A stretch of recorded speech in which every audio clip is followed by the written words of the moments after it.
Welcome, beautiful souls, to Lotus Flower Wellness Temple. We are a space of awareness, healing, connection, and conscious evolution. So whether you're here with us in temple today or you're joining us online, you are exactly where you are meant to be. Over the past few weeks, we have explored awareness of thought patterns. We've explored transforming the inner voice. We've explored shifting identities, interrupting limiting loop patterns, taking action from awareness, and today we're going to soften a little bit. Today we're going to explore something just as powerful though, which is trust and surrender. Because once we begin with awareness and intention, the next step is learning when to release control. So when we trust in that process and when we allow life to unfold without gripping every outcome, that is where the deepening of this peace starts to begin to form within us. So I'm Erin. I'm Quinn. Yeah, so welcome everyone. All right. So we'll go ahead and begin with an opening chant. For those of you joining us, this chant is Om Shanti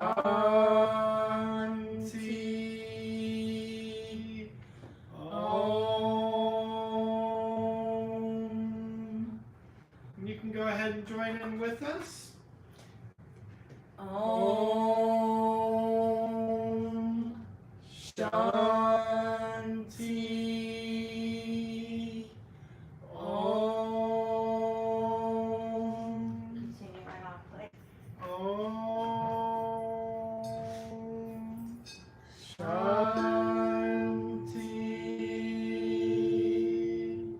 Om.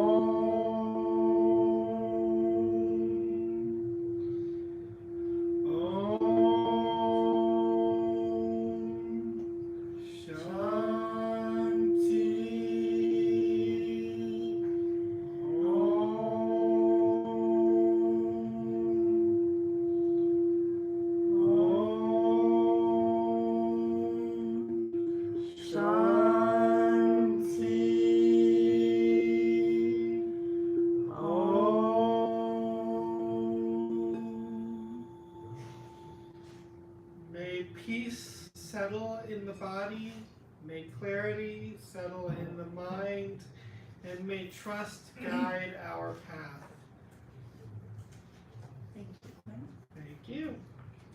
Control is often misunderstood sometimes as strength. But in many cases, control is just a form of protection. So why try to control outcomes? Why try to control people? Why try to control timing? We try to control how things unfold constantly. But why? Because uncertainty feels uncomfortable.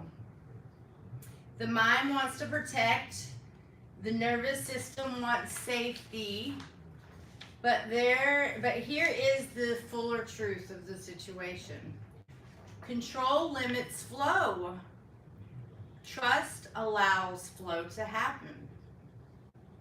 So when we hold too tightly on how things should happen, we create some tension in the body, in the mind, in our relationships. So surrender does not mean giving up. It means releasing the need to force things. It means continuing to act while letting go of attachment to the outcome. It means saying, I will show up fully, and I will trust the process. And when we begin to surrender in this way, something starts to shift within us. We become less reactive, less anxious, more present, more open. And then life begins to move with us instead of against us. So the question becomes, why am I holding so tightly? And what would it feel like to release just a little? All right. Trust is not something we force, of course.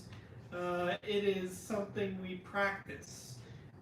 Just like awareness, trust is built through experience. And often we don't trust because of past moments where things didn't go as planned. So the mind says, next time, control more. But control is exhausting. And it keeps the nervous system activated. When we begin to trust, we allow space. Space for things to unfold in ways we may not have predicted. Trust doesn't mean we stop taking action. It means we take action without gripping. It's sort of like pushing a boulder down a hill. You aren't trying to control the force the boulder takes down the hill. You know it'll end up where it's going, but you just allow it to take its own path.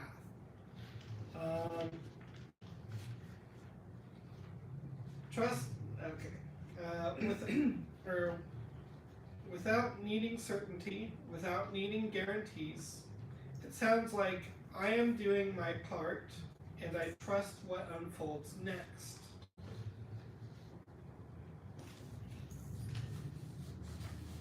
And just like rewiring thoughts, trust is built in small moments. Letting go of overthinking, allowing a conversation to flow naturally, releasing the need to fix everything immediately, trusting your next step instead of the entire path. Each moment of trust rewires the system. And with that, we'll be going on to breathwork for today. Yes. For those who are not familiar, we practice something called the infinity breath.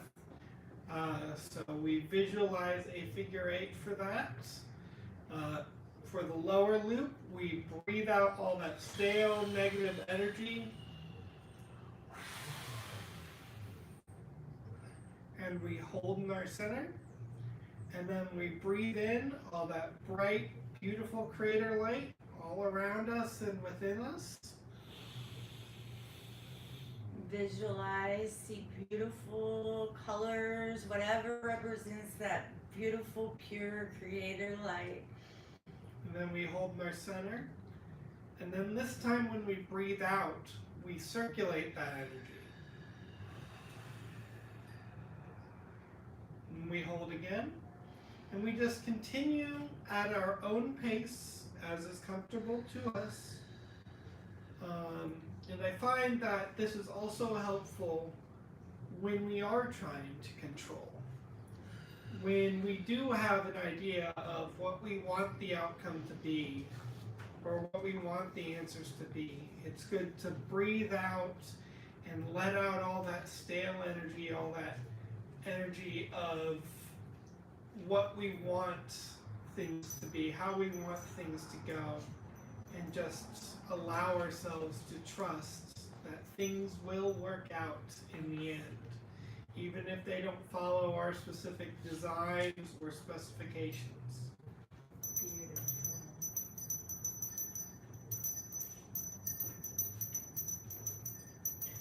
Beautiful. So just continue to focus on your breathing.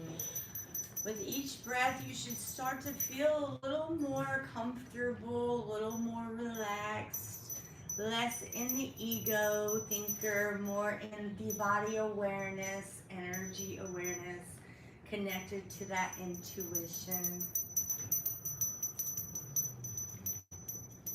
And If you'd like to close your eyes, if you haven't already, feel free to do so.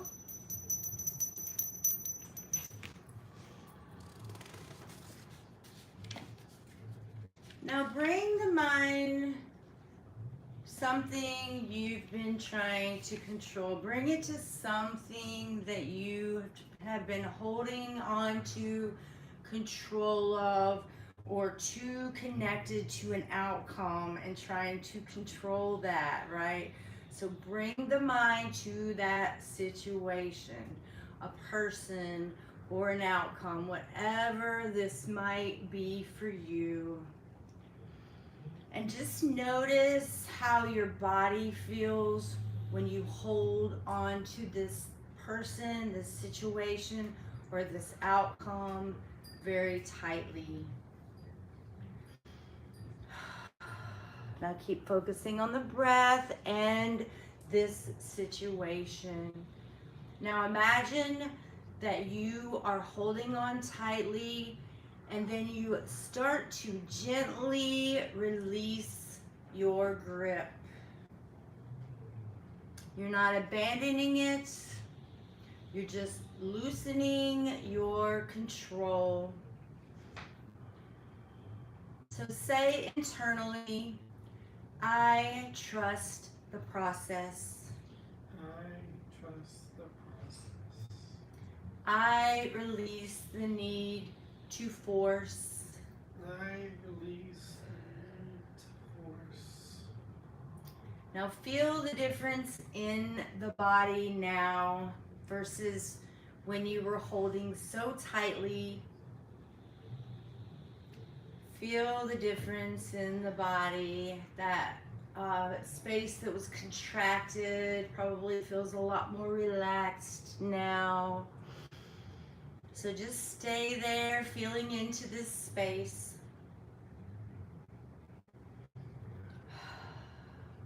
And now I just want you to gently return, bringing that released feeling, that comfort of knowing that you can feel relaxed and comfortable, letting loose of some of that control.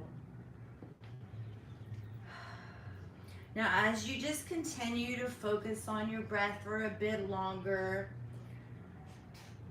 we are going to move about the temple and share some Reiki, some energy healing, and some sound healing as well. All right.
I'll go ahead and give our Reiki healing of the mind for this week. All right.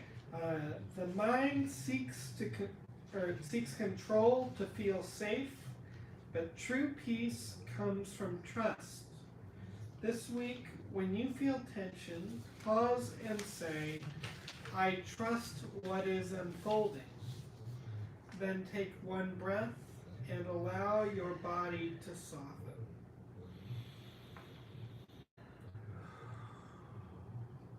Each moment of release strengthens inner peace.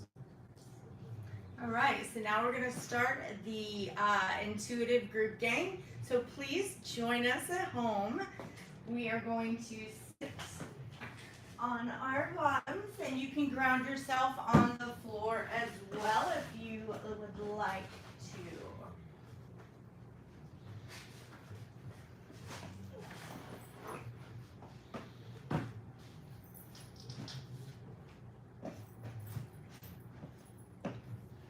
Alrighty. Okay. Alright. So, round one. So we start with some questions here. It's kind of provoking what we're gonna get the conversation about. So one thing I have been trying to control is, we'll give you an example, and you can think this as well for yourself at home, and we can do this all together. So, as an example, would you like to answer the question? One thing I've been trying to control is... Sure, and I've actually got a pretty good answer for this. I think this is something that a lot of people try to control as well. The perception of others, you know, as when it comes to me and who I am. Often I find myself trying to control how others perceive me. You know, acting in certain ways, or trying to mimic certain emotions, you know, at times. Things that I don't always feel, but I feel like, you know, they would like me to feel in cases. Yeah. I feel like a lot of people tend to try to project as, you know, someone they're not, or just as somebody who's at least more appealing, who might be more likable. Perfect. Yes, thank you for sharing. And if you would just like to take a moment at home just to, you know, maybe share something with us about what your thing is, what you're becoming aware of. Awareness is that power there.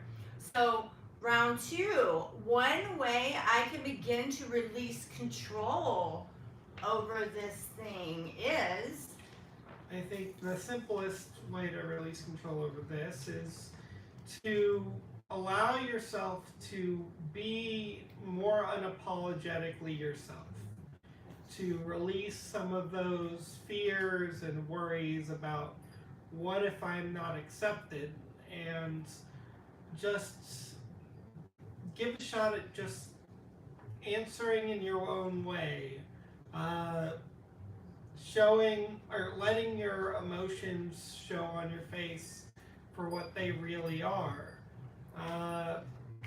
You know, allowing yourself to be who you are in the moment without paying attention so much to how you may be perceived. Thank you for sharing that, most definitely. And then round three, look at your partner and say, I trust you too. I trust you to accept me for who I am. Beautiful. Yes, absolutely. Yes, and on the other side of that too, mirroring you right back. I trust you to do the same, and that's about as far as expectations go. You know, that's kind of in alignment, you know, with our boundaries. But once we start to allow space for our own authentic truth, naturally we start to magnetize other people that also hold space and honor that within themselves. So it's very easy to exchange that and have that as an interaction between another person. And sometimes we think maybe that doesn't even exist until we start doing it for ourselves, and then we start to magnetize that towards us. Right. And then we're surrounded by a bunch of that. But prior to us becoming it and holding space for that vibration, we might think that this is something that doesn't exist. Yeah, But it does truly. Like you definitely hear like even sometimes it's vocalized. People care about their reputation, like about how others see them. It's something that people tend to put a lot of effort into, even like on a societal level. So it's something that it takes work to just be okay with yourself. Yeah. And be okay with being who you are, and be okay with other people seeing who that person is. Beautiful. Yes. All right. Well, this was a beautiful practice, and I hope you got a lot of it at home. Feel free to drop in the comments what is the thing that you're going to become more aware of about yourself, and kind of refine some of that authenticity. By becoming aware of the things that we've kind of I'll say alter our personality, or kind of our real truth based on what other people will accept more. If we can even just look at one of those things and hone that in and get back to more truth of ourselves, that is going to shift you so very much. But awareness is key. So just becoming aware just in this moment that there might be some things that you think are you, but they might have been parts of this a mask that makes us feel this false sense of safety about fitting in the way other people accept. And so there really is a bravery in doing the work to make sure that you actually are truly living. Because if you're living and it's not your authentic true self, then you really are kind of an illusion of the truth of you, and not really fully living and vibing the full light that you're here to do. So that is one of the big first full steps, is becoming aware that there may be some things there, parts of you that you that are, oh, that's just who I am. Some of it might be a bit of a part of your mask. Right. So just becoming aware, but that's up for you and each and every one of us individually to become aware of. And when you really start feeling good about who you are, and you start discerning some of these things about yourself, and you can get to a place where you can say, okay, yeah, I know who I am. I know, how I feel about it. Like, we have to become consciously aware of our actual truth, and that really makes a huge shift in our life and our reality. Right, and just as when we shine our true authentic light, when we are true to ourselves, we attract people who are like-minded, who are supportive, and who help us to grow. When we wear that mask and pretend to be somebody we aren't, we attract people who might judge the person who we really are, or who like the mask rather than what is really underneath. Right, yes, absolutely. All right, well, that was a wonderful discussion. Now we're going to go ahead and move into the homework. Yes, we are a community that supports our paths and our walk, and so that takes practice. And so we do things to help to integrate some of this work that we do. So we're continuously consciously thinking of it. So yes, we do homework, and we do have some things that support us throughout the week. So this week, notice where control is showing up for you. And then we want to just kind of pause and ask, can I soften here? Yes, and choose one phrase for the week. I trust the process. I allow things to unfold. I release control. Or if you can think of one for yourself, do so. And repeat it daily. All right, yeah, so we're going to go back over that list. I trust the process. I allow things to unfold. And I release control. There we go, yes. And we'll go ahead and get started with our podcast in just a moment.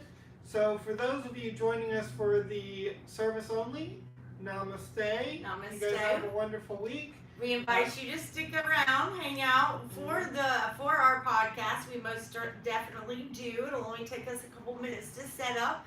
It's our podcast, Harmony for Humanity. So hang tight.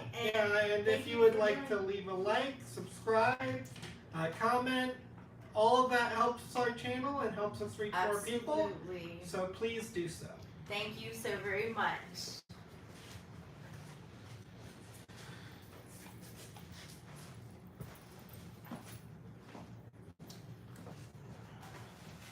All right. And we'll do a little.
Alrighty, welcome, namaste, flolo, asat nam.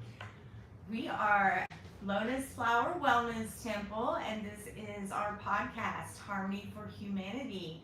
I'm Erin. I'm Quinn. And this is where we discuss a little and more in depth some of the things that we talked about in temple service, and then integration from week to week. So so nice to be here again, and we're going to get right into it. So Quinn, where do you notice control showing up most in your life? Where you try to take some control over things? I think over the course of my life, where I have noticed the most control is in trying to control perceptions and situations. You know, primarily in, I find that, and I don't know how many of you follow astrology here. I personally do. So I have a Scorpio moon, and so I tend to feel the need, or feel like an understanding of people, of situations, of things going on around me, and how things work. And with that understanding, I have tried over the course of my life, in many cases, to steer the situation in a certain direction, or to use my words carefully, and to make it so that things go a certain way. Now, of course, that's not always possible. There are people can react in ways that we don't expect, and we personally can get emotional and say things that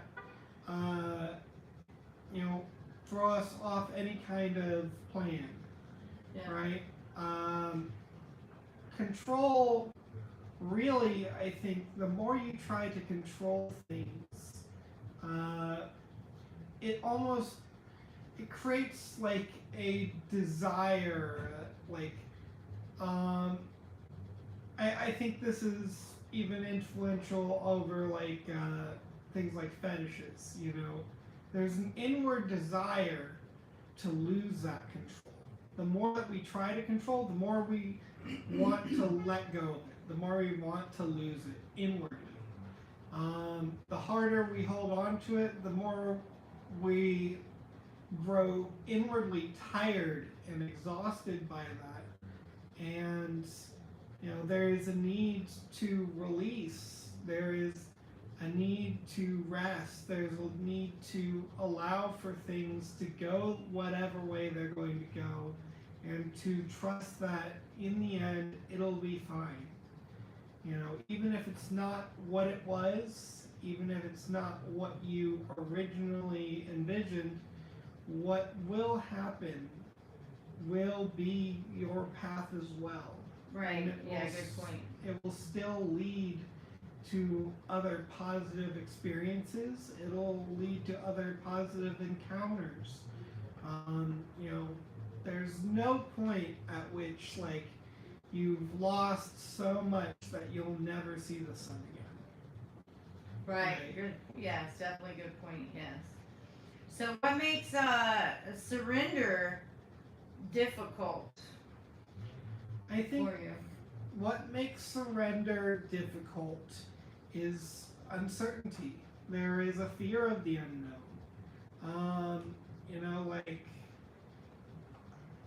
If it's about acting true to yourself, especially in the case of you've been acting a certain way around your friends, your family, etc. for so long, how will they react to the new me? Will they appreciate the new me? Will they accept the new me? Will they understand me for who I am? Yes. Or will they deny me? And if they deny me, does that mean the true me isn't worthy?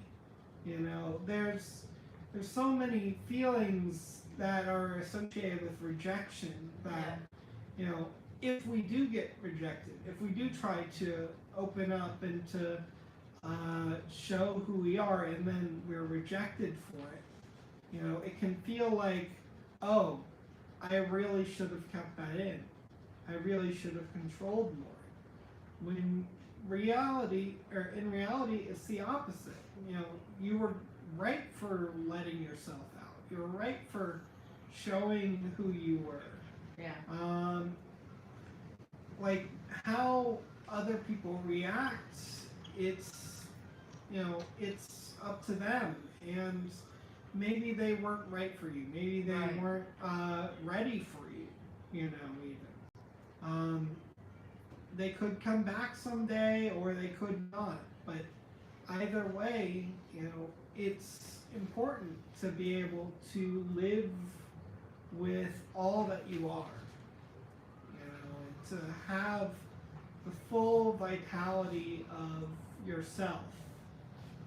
Yeah, exactly. So, thank you so much. Let's get a little bit more into some integration questions, because we have been on this journey for quite a while together. So, what has shifted for you over the course of the series that we've been working on here, our integration series? Well, there's been a few things. For one thing, I think at the start of this series, there was a particular incident that happened in my life that brought about a bunch of very negative emotions, strong emotions, feelings of longing, but also feelings of bitterness and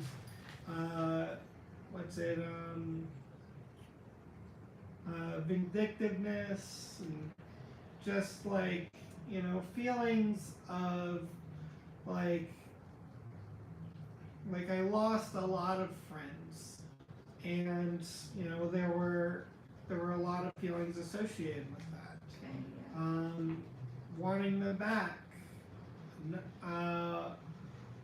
the feeling that I should want what's best for them wherever they are, but also the underlying feeling that I didn't like how they reacted, and I felt like it was too much, and that I deserved more having been their friend.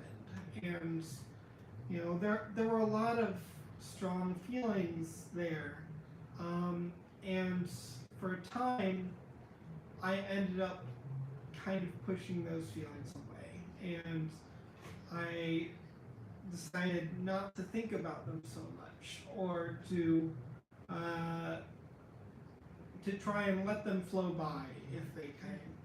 And I sort of locked them away in this black box.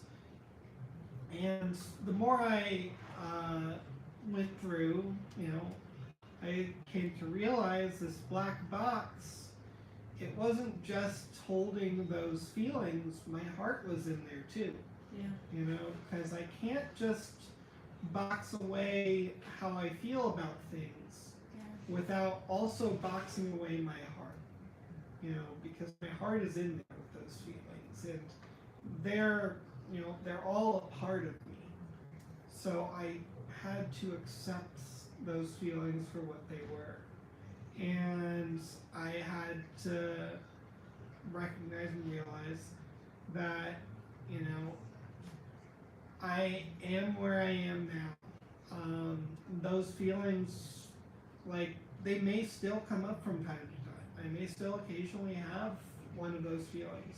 It's not the worst thing for me to, for my heart to reach out for one of those people who are gone, who held so much of my love and my compassion.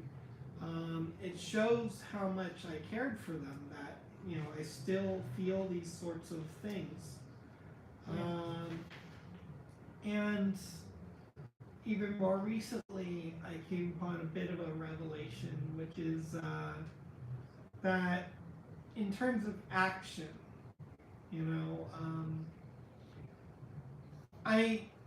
it may be that they never come back, right? But if I want even the chance of that happening ever, what I need to do is to look to the people who I have cast away and see if I can't give them a second chance. Because do unto others as you would have done unto you, to me, that is also a powerful intention and ritual. So, even if they don't accept, even if they don't, reach back out or anything, just giving them that opportunity, I think, changes the energy around you to allow for the same to happen for you. Yes, that's beautiful, and that's a very beautiful point. And and it also kind of, from a karmic perspective as well, shine some light in that area as well. So thank you for sharing that. I've definitely watched you grow so very much over the time that we've known each other, and so I'm definitely glad to ask you this question as well. What are you what have you learned about yourself more overarchingly throughout this whole entire process of the work that we've done together? Well, I think what I've learned the most is where I've been restricting myself, where I've been closing off, where I've been healing, you know. I've since I'm working on I'm no longer having that sort of black box, and being more open to opening up the space where my heart is, and so that I can feel things more, even outside of those negative emotions, because when you lock away your heart, when you try to put away your emotions so that you can deal with life, sometimes it turns out that you find it harder to feel things just in general in life, because that part of you is locked away. It doesn't allow you to have as many joyous moments because you're too caught up in the mental. You're too caught up in just living life mechanically and doing what you think is the right thing, or maybe you have intuition about certain things, so you follow intuition, and that's great. But at the same time, you don't have the emotional drive of what you really want to do. You might do something that's better for your survival. You might end up following a long path that supports you practically, but it's not something that really gives you warmth. Yeah. Yeah, well, thank you for sharing. Yes, and I hope everyone at home has connected with this discussion in a deep way, that it's moved you or resonated with you in a certain way. It guided you to have a deeper look. We are worthy. We are worthy of knowing ourselves truly, and it is worth to have a second look and just to see, are some of these things that we're doing mechanical? Are some of these things that we're telling ourselves that we are, is it really true? And you deserve to have that kind of love, and it's you that's going to love you that way. And so my hope for everyone out there is that if you don't know yourself on that level that I'm talking about right now, I would strongly advise you start doing the work, because you're going to be met with support, and you're going to be met with love as well, and you are so worth it. Nobody else can be you but you.